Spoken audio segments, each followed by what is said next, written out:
जय हिंद। अगले स्टेप में हमारा अध्याय 4 है द्विघात समीकरण। तो द्विघात से तात्पर्य है, अब हमें ये तो पहले से ही पता है कि जो हमारा समीकरण होता है तो समीकरण में जो हम घात की गणना करते हैं तो वो हम चर पद की करते हैं, अचर पद में घातों की गणना नहीं की जाती है। तो यहाँ पास देख रहे हैं कि हमारा चर है यक्स और यक्स की उच्चतम घात यहाँ पास है 2। तो जब यक्स की उच्चतम घात 2 होगी तो हम इसको बोलेंगे द्विघात, और यहाँ बीच में समीका का चिन्ह लगा हुआ है तो इसको हम बोलेंगे द्विघात समीकरण। यहाँ पास हम देख रहे हैं ये बहुपद था, बहुपद में समीका का चिन्ह नहीं होता, इसमें केवल एक पक्ष होता है, लेकिन समीकरण में दो पक्ष होते हैं, एक को एलएचएस बोलते हैं, दूसरे को आरएचएस बोलते हैं, बीच में समीका का चिन्ह आ जाता है, इसीलिए हम इसको समीकरण कहते हैं। समीकरण का मतलब इक्वेशन, द्विघात का मतलब होता है बाइनोमियल भी हम इसे बोल सकते हैं या बाइनरी भी कह सकते हैं। तो इसका जो सामान्य रूप है, यदि हमें परीक्षा में पूछता है कि द्विघात समीकरण का सामान्य रूप लिखिए तो हमें लिखना होगा ax square plus bx plus c बराबर 0। अब इसके मूलों की बात की जाए तो हमें पता है कि इसके दो मूल प्राप्त होते हैं, दोनों मान x के ही होते हैं, और दो चरी रैखिक समीकरण में भी हमें दो मान प्राप्त होते हैं, तो एक x का मान प्राप्त होता है और दूसरा y का मान प्राप्त होता है, लेकिन हमें इसमें दोनों ही x के मान प्राप्त होते हैं। तो यहाँ पास यदि हमसे मूल पूछेगा तो श्रीधराचार्य विधि का जो सूत्र आता है उसी को हमें मूल में लिख देना है। तो x बराबर होता है -b plus minus under root B square minus 4ac upon 2a होते हैं। ये मूलों की बात की जाती है, इसके मूल होते हैं। फिर यहाँ आगे दिया है कि यहाँ बी स्क्वायर माइनस 4ac यह निश्चित करता है कि समीकरण के मूल वास्तविक है या नहीं। तो हमें पता है कि बी स्क्वायर माइनस 4ac जो है तो विविक्त का डी का मान होता है और इसकी तीन स्थितियां निर्मित होती हैं। आगे हम उन स्थितियों पर बात करेंगे। थोड़ा हम इसमें एक बार और चर्चा कर लेते हैं। जैसे एक क्वेश्चन होता है, मान लीजिए कि हमारे पास दिया है 4x square plus 3 plus 5 equal 0। हमें इसको हल नहीं करना है, बस ये देखने के लिए है कि एक हमारे पास समीकरण है। तो समीकरण जब हमें दिया रहता है, जैसे हमारे पास समीकरण है 4x square plus 2x plus 5, इसमें हम देखेंगे नहीं कि इसका गुणनखंड होता है कि नहीं होता है, हमें सिर्फ समझने के लिए है ये। तो ये इस प्रकार से जब मान दिया रहता है और बोलता है कि इसके मूल ज्ञात कीजिए, तो हम इसका मूल गुणनखंड भी से कर लेते हैं या किसी श्रीधराचार्य विधि से कर लेते हैं और इसके दो मूल हमें लास्ट में प्राप्त हो जाते हैं। जैसे मान लीजिए कि x बराबर हमें 2 प्राप्त हो गया और एक और या करके मिल गया, मान लेते हैं कि 3 प्राप्त हो गया, तो यहाँ बता देते हैं कि इसके मूल 2 या 3 हो गए। लेकिन मान लीजिए कि हमारे पास इसका सामान्य रूप है और सामान्य रूप में बात कर रहा है कि इसके मूल बताओ, तो यहाँ पास हमें श्रीधराचार्य का सूत्र लिख देना है कि x बराबर -b plus minus under root B square minus 4ac upon 2a इसका मूल कहलाएगा।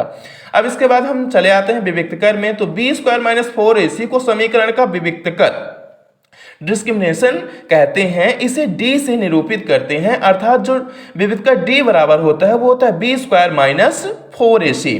अब इसकी प्रकृति की बात की जाए तो पहली प्रकृति होती है कि यदि d बराबर बी स्क्वायर माइनस 4ac, ये बड़ा का चिन्ह होता है बड़ा 0, तो यहाँ पास ये बोल रहा है कि जो d का मान है वो 0 से बड़ा है। पहली स्थिति आती है d का मान 0 से बड़ा है, तो इस स्थिति में द्विघात समीकरण ax square plus bx plus c बराबर 0 के मूल का जो सूत्र लगेगा x बराबर -b plus minus under root B square minus 4ac upon 2a से x बराबर -b plus under root B square minus 4ac upon 2a या x बराबर -b minus under root B square minus 4ac upon 2a। यहाँ पास देख रहे हैं कि plus minus दोनों एक साथ थे, यहाँ देख रहे हैं एक बार प्लस आया एक बार यहाँ माइनस आया। ऐसा हमने इसलिए किया है क्योंकि द्विघात समीकरण में हमें दो मूल प्राप्त होते हैं, तो एक बार प्लस चिन्ह लेने पर और एक बार माइनस चिन्ह लेने पर हमें दो मूल यहाँ से प्राप्त हो जाएंगे।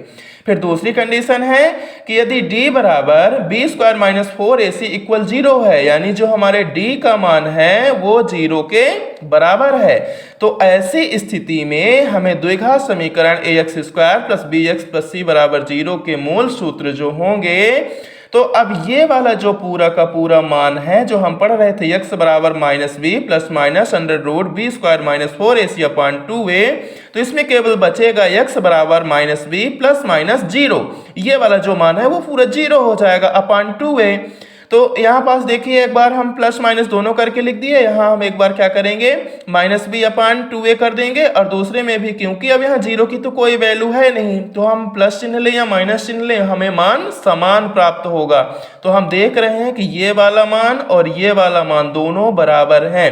कहने का तात्पर्य ये हुआ कि जब d बराबर 0 रहेगा तो हमारे दोनों मूल इक्वल होंगे, यानी एक दूसरे के समान होंगे।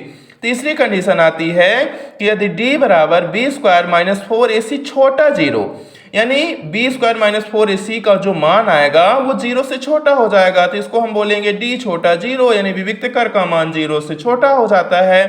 तो हमें द्विघात समीकरण ax square plus bx plus c बराबर 0 के कोई वास्तविक मूल प्राप्त नहीं होंगे, क्योंकि तब ऐसी कोई वास्तविक संख्या नहीं होती जिसका वर्ग बी स्क्वायर माइनस 4ac हो।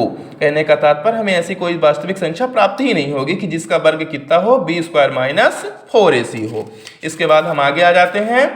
तो अब इनकी देखिए तीन प्रकृतियां यहाँ पास दी गई हैं। सबसे पहले दिया गया है कि अर्थात द्विघात समीकरण ax square plus bx plus c बराबर 0 के पहली स्थिति है या पहली प्रकृति बोलेंगे विविध कर के लिए कि दो भिन्न वास्तविक मूल प्राप्त होते हैं। कहने का तात्पर्य जब d बड़ा हो 0 से तो दो भिन्न मूल प्राप्त होंगे और दोनों मूल वास्तविक होते हैं। फिर दूसरी कंडीशन है कि जब d बराबर 0 हो तो दो मूल होंगे वास्तविक होंगे और दोनों मूल आपस में बराबर होंगे, छोटे बड़े नहीं होंगे, दोनों बराबर और वास्तविक होंगे। कब जब d बराबर 0 होगा। तीसरी कंडीशन आती है कोई मूल वास्तविक नहीं होता है, कब जब d का मान 0 से छोटा हो, यानी d छोटा 0 तब कोई मूल वास्तविक नहीं होता है। कब जब d बराबर बी स्क्वायर माइनस 4ac छोटा 0 हो तब।